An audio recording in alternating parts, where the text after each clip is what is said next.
Yeah, so what we're looking at here today is a Briggs and Stratton. This was a 6.5 horsepower unit. So you can see here we're missing a part. So what I noticed was when I was pulling this apart, first and foremost that I didn't have spark for obvious reasons. And then secondly, I noticed that on the original flywheel that there was a piece of metal just flapping there with a screw bit in it. So you can see the magnet has been removed, not on purpose. Previous owner must have gotten a stone stuck in there or whatever, somehow managed to dislodge the magnet to operate the ignition coil. And I was searching around on Fleabay and Amazon and all those go-to online websites that we normally all go to buy crap. And I was hoping I would be able to just buy a magnet. So then I stumbled across an ad for the Chinesium knockoff flywheel from a Predator engine from Horrible Freight. And it got me thinking, for $14, I will try this. And if it doesn't work, I guess I'll take it down to the recycling center, or maybe I can remove the magnet from this. But as you can see there, we're at 5.7 pounds. And here's the original Briggs & Stratton, 5.26 pounds. Now we are missing the magnet, and I don't know how many ounces that might add. That's being stated. Let's just say, that equals what maybe a magnet weighs.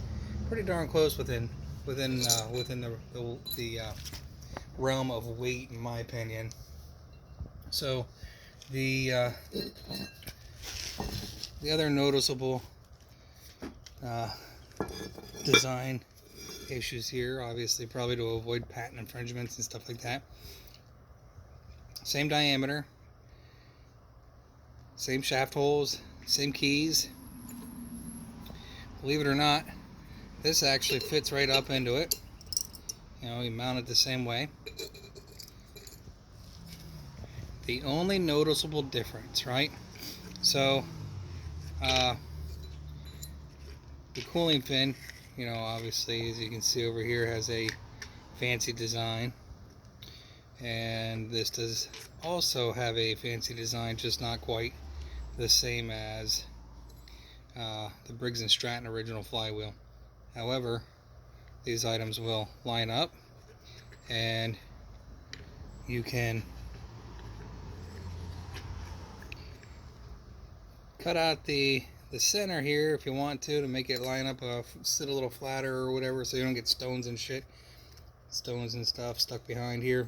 And that's probably what I'll do, is I'll trim it down a little bit, maybe put a little epoxy or silicone in here, or RTV or something, just to try to keep stones from collecting in there for future users. I'm also going to put some JB Weld on here, since it doesn't look like it's really epoxied in there all that well, in my opinion.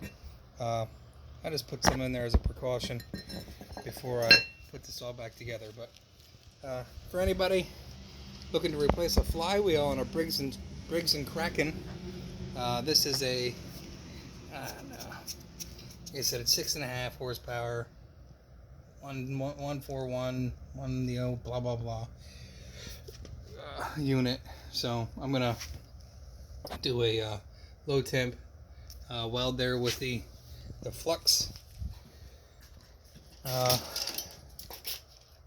aluminum weld rods, and see what happens. So keep you posted.